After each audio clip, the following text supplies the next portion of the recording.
Belvédère.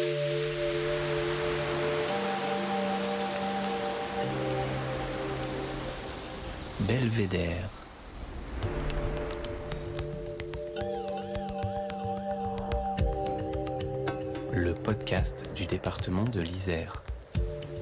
Sabrina est aujourd'hui assistante d'élu au département. Cette jeune femme, maman solo, revient de loin. Après un long parcours dans le commercial, suivi de différents boulots, elle tombe malade et doit se mettre au repos pendant quelques mois. La convalescence est bien plus longue que prévu. La jeune femme ne peut pas reprendre son travail et se retrouve au RSA. Une situation qui la contraint à faire des sacrifices au quotidien.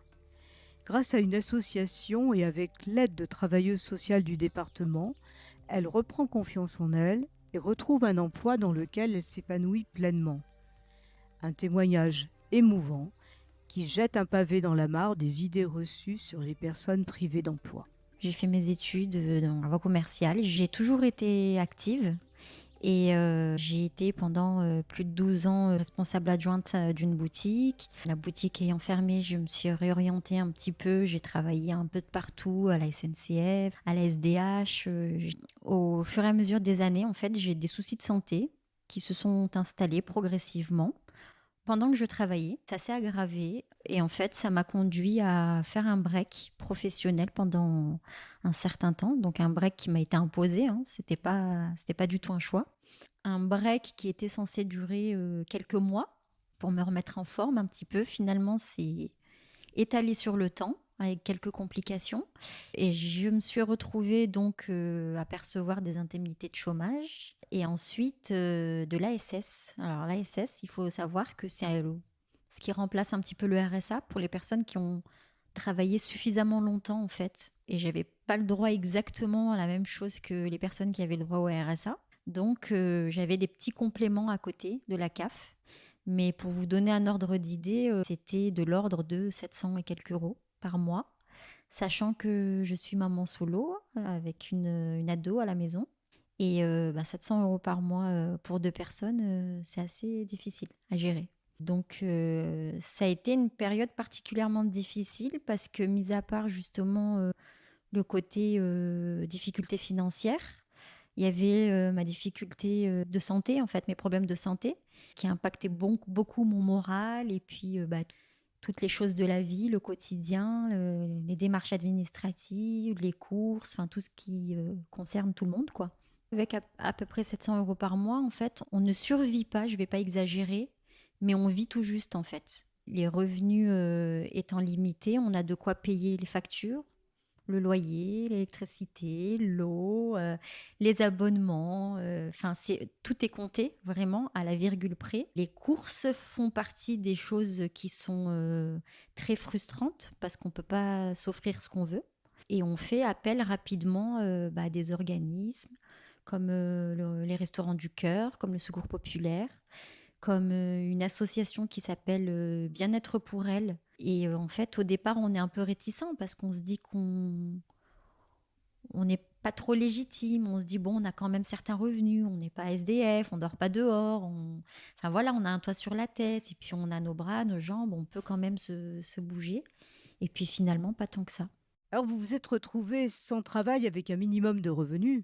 Comment avez-vous réagi à cette situation ? J'ai envoyé des CV à plusieurs organismes, en fait à plusieurs annonces. Je répondais sur les sites. Je passais d'un site à l'autre, en fait, sur les offres d'emploi. Et parfois, je lisais simplement le détail, en fait, du poste. Je postulais et je passais à la suivante, et ainsi de suite. Parfois, j'avais des réponses, je ne me souvenais même plus que j'avais postulé chez eux. J'étais entrée, en fait, dans une mécanique où je me disais, bon, j'envoie, mais je sais que ça va être non. À ce moment-là, en fait, on n'y croit plus, puis on croit même plus en soi, en fait. Ça, c'est douloureux, par contre. Il y a des moments, en fait, où on se dit, bon, allez, vas-y, prends ton téléphone, et puis regarde les offres, postule, voilà, essaye de téléphoner, d'envoyer des courriers, de te présenter. Moi, j'avais beaucoup l'habitude de discuter directement. Qu'est-ce qui se passe quand on ne reçoit plus que des réponses négatives et que le temps presse pour sortir la tête de l'eau ? On se décourage parce qu'on reçoit que des réponses négatives. On comprend pas pourquoi. Parfois, on demande des explications, mais on n'en a pas forcément. Donc on perd confiance en soi, on se dit peut-être que finalement je suis plus bonne pour le marché professionnel, je vais me retrouver au RSA toute ma vie, je pourrais plus subvenir à mes besoins et aux besoins de ma fille. Enfin, très anxiogène. On dort pas de la nuit. On a d'autres maladies qui se développent alors qu'à la base, on était, on était plutôt saine. Et en fait, tout ça, c'est lié à l'anxiété que peut engendrer le fait d'avoir de faibles revenus et de ne pas réussir justement à remettre le pied à l'étrier et à repartir, quoi. Revenons sur l'association Bien-être pour elle. En quoi cette association vous a aidé? Alors, l'association Bien-être pour elle, en fait, c'est une association qui se trouve sur Grenoble. Je l'ai rencontrée grâce à ma sœur, en fait. On lui a présenté un petit peu ce que faisait l'association. Et en effet, elle s'occupe de femmes en situation précaire. Au départ, c'était des aides alimentaires, des aides financières. On m'a tendu la main, mais comme jamais personne ne l'avait fait. J'avais l'impression d'avoir affaire à des gens de ma famille, en fait. On m'a apporté des paniers alimentaires, on m'a apporté des produits cosmétiques, d'hygiène, enfin vraiment des choses qu'une femme a besoin et a envie d'avoir et auxquelles on fait l'impasse, en fait, parfois. Et puis ensuite, avec les années, elles se sont développées, elles ont proposé des activités physiques, des activités comme des soins. J'ai eu affaire à une esthéticienne, masseuse, un peu kinésithérapeute, enfin une personne formidable, en fait, qui m'a proposé, en fait, de faire une séance de soins pendant 1 heure. Et c'est quelque chose que j'aurais pas pu faire en temps normal. Parce que ça, on passe à côté quand quand on a justement certaines obligations avec beaucoup de restrictions, le côté personnel, le côté prendre soin de soi, sortir, rencontrer des personnes. On l'envisage même plus, en fait. C'est même pas que ça passe au second plan, c'est vraiment qu'on ne l'envisage même plus. J'ai eu malheureusement d'autres soucis d'ordre familial, avec un papa qui était très très malade, que j'ai dû accompagner, enfin qu'on a tous dû accompagner à la maison, parce que j'ai omis de préciser que j'étais dans une fratrie de 6 frères et sœurs. On est assez nombreux, on est très solidaires, on s'entraide beaucoup. Et en fait, j'ai pris conscience que il fallait que je sois aussi un exemple pour ma famille, qui m'avait toujours connue très active, très entreprenante. Et je me suis dit, mais en fait, il faut vraiment que je me bouge là. Il faut que je fasse quelque chose et que j'arrête de dépendre d'eux, de leur demander de l'aide. Même s'ils ont toujours été très présents, on est un petit peu réticent quand il faut demander un petit peu d'argent pour boucler les fins de mois ou chacun a sa vie, chacun a ses responsabilités. Donc, à un moment donné, il faut se bouger. Du coup, j'ai commencé à reprendre mes démarches de recherche d'emploi, alors que j'étais encore malade. Mais j'espérais en fait que ce soit une issue de secours, en fait. Que le fait de reprendre une activité allait me permettre justement de reprendre la mécanique un petit peu et puis de me remettre d'aplomb progressivement. Et c'est ce qui s'est passé parce que j'ai suivi un parcours en fait avec Madame Dopouridis, superbe personne. Elle se caractérise comme une coach un petit peu. En gros, elle travaille donc dans l'insertion au conseil département de l'Isère. Et en fait, j'ai été orientée auprès de Madame Dopouridis par mon assistante sociale qui me suivait dans le parcours d'un suivi d'ordre un petit peu santé, social. J'avais besoin de retrouver un emploi, mais en parallèle, j'avais ce côté un petit peu fragilisé par ma santé qui faisait que je ne pouvais pas entrer dans le milieu actif comme ça du jour au lendemain, comme sur un parcours lambda en fait. Et du coup, en fait, j'ai rencontré Madame Dopouridis avec qui on a échangé peut-être le temps d'1 heure ou 2 et elle a cerné le personnage que j'étais. Tout était clair, c'est-à-dire qu'elle a compris exactement qui j'étais, ce que j'avais pu traverser et le point en fait de blocage que j'avais atteint et qu'elle-même se sentait en fait en mesure de débloquer. Et là, ça a été fluide, ça a été de la transparence. Enfin, il y a eu un échange assez franc, honnête. Je pouvais pas mentir en fait sur ce que j'avais traversé, sur ce que j'étais en train de vivre et sur le mur en fait qui s'était dressé devant moi. Elle s'est dit, mais il faut que je lui vienne en aide, il faut vraiment qu'on brise voilà tout ce qui peut freiner cette personne et on va l'aider, on va l'accompagner. Elle m'a pas lâchée. Elle a laissé le temps au temps, en fait. Elle a compris que j'avais vraiment besoin de remettre un petit peu d'ordre dans ma vie familiale et puis dans ma vie professionnelle. Elle s'est pas bloquée, en fait, à l'image de la maman solo qui vit du RSA avec sa fille, qui veut pas aller travailler parce que ça l'arrange. Non, pas du tout. Elle s'est dit, bon, bah, cette personne, elle a eu un parcours déjà bien actif. Elle a traversé une mauvaise passe et là, on va l'aider à remonter la pente, en fait. Et après, que s'est-il passé? La suite, en fait, c'est qu'on a repris les démarches actives, CV, lettre de motivation, enfin le petit parcours habituel que j'avais pas pour autant lâché hein, pendant toutes ces périodes, mais qui se faisait vraiment de manière en gruyère, on va dire. On a repris ça de manière un peu plus régulière. Alors au départ, on n'avait pas forcément de retour, hein, mais c'était pas forcément décourageant parce que je repartais dans une dynamique assez entraînante. Enfin, je me disais, bon, bah, tu as quelqu'un derrière toi qui croit en toi, qui te confirme bah, que tu sers pas à rien et que voilà et que ta vie active bah, elle n'est pas terminée et que voilà on va retrouver quelque chose qui te convienne. Et j'ai perdu mon papa malheureusement entre temps. Donc pendant quelques mois, ça a été le silence radio.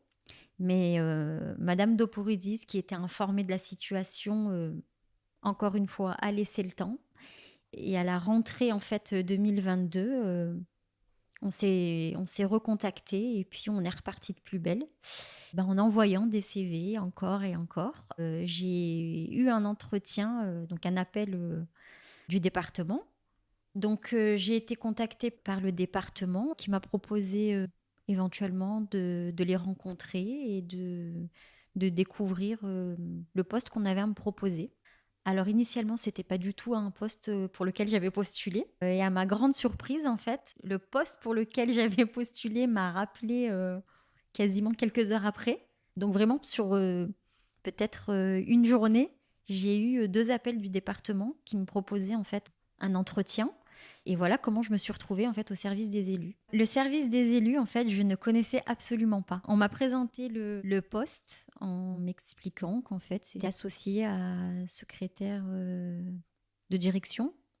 Et j'ai découvert en fait le métier sur le tas. Quand on m'a reçue à l'entretien, j'ai été transparente dès le départ. C'est-à-dire que je ne faisais pas partie du tout du corps administratif. Enfin, pour moi, ça faisait pas du tout partie de mon parcours scolaire ou professionnel. Et j'ai été transparente, j'ai pas menti, j'ai pas fait semblant, j'ai pas joué un rôle. Et en fait, les personnes que j'ai eues en face de moi ont apprécié cette franchise et ont surtout vu ce qu'il y avait derrière. Certes, je ne connaissais pas le métier, mais j'avais très envie d'apprendre. J'étais curieuse, j'étais très intéressée. Et c'était pas seulement cette volonté d'avoir un emploi à tout prix.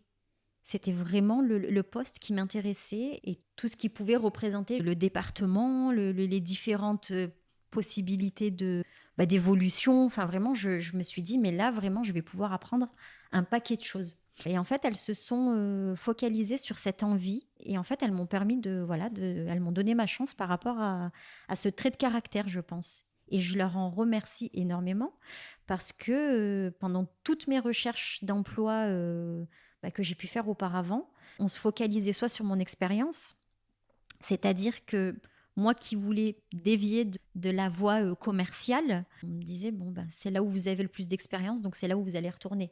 Donc on ne cherchait pas à savoir si c'était ce que je voulais faire, si j'avais envie d'autre chose. Enfin, c'était, vous voulez travailler, on vous oriente dans ce que vous savez faire. Point barre. Et là, en fait, pas du tout. Là, elles ont vu que voilà, j'avais envie d'apprendre. C'était une carte à jouer, elles l'ont jouée et je pense qu'aujourd'hui, elles ne le regrettent pas. En tout cas, c'est le retour que j'ai. Et moi, je ne regrette pas non plus d'avoir pris ce risque. Je suis ravie du service, je suis ravie des gens que je rencontre, je suis ravie de faire ce que je fais et puis d'assister les personnes que j'assiste. Et pour autant, je suis toujours en apprentissage. J'apprends tous les jours. Mais on me laisse le temps et le droit voilà, d'apprendre et de faire des erreurs et d'avancer. Vous avez été longtemps malade et aujourd'hui, comment va votre santé? Clairement, Ça s'est amélioré très, très, très, très fortement sur la dernière année. Enfin, Sabrina, une question qu'on pose un peu à tous nos invités. Vous avez certainement un belvédère en Isère qui vous fait vibrer. Mon belvédère, c'est pas mes belvédères que vous voulez dire? J'en ai plein. Alors la gourmande que je suis va forcément choisir quelque chose qui se mange. J'ai un petit faible pour la noix, forcément, mais la noix sous toutes ses formes. Dans le pain, les pâtisseries, les tartes. C'est mon petit plaisir. Il y a un pain aux noix qui se vend dans un commerce assez connu que je privilégie et j'aime beaucoup le manger avec du Saint-Marcelin, avec de la confiture de figues. Ça, c'est mon petit péché mignon.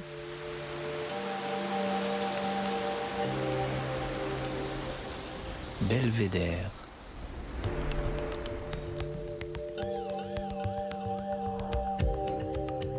Le podcast du département de l'Isère. Et voilà, Belvédère avec Sabrina, c'est fini pour aujourd'hui. Ce podcast a été réalisé par Annick Berlioz avec le concours de Véronique Granger à la prise de son. Le mixage est signé Émilie Vadel du studio Scadian Co et la musique Denis Morin de Vague Imaginaire. Si vous avez aimé, vous pouvez nous retrouver sur isermag.fr et sur toutes vos plateformes de podcast préférées. À très bientôt.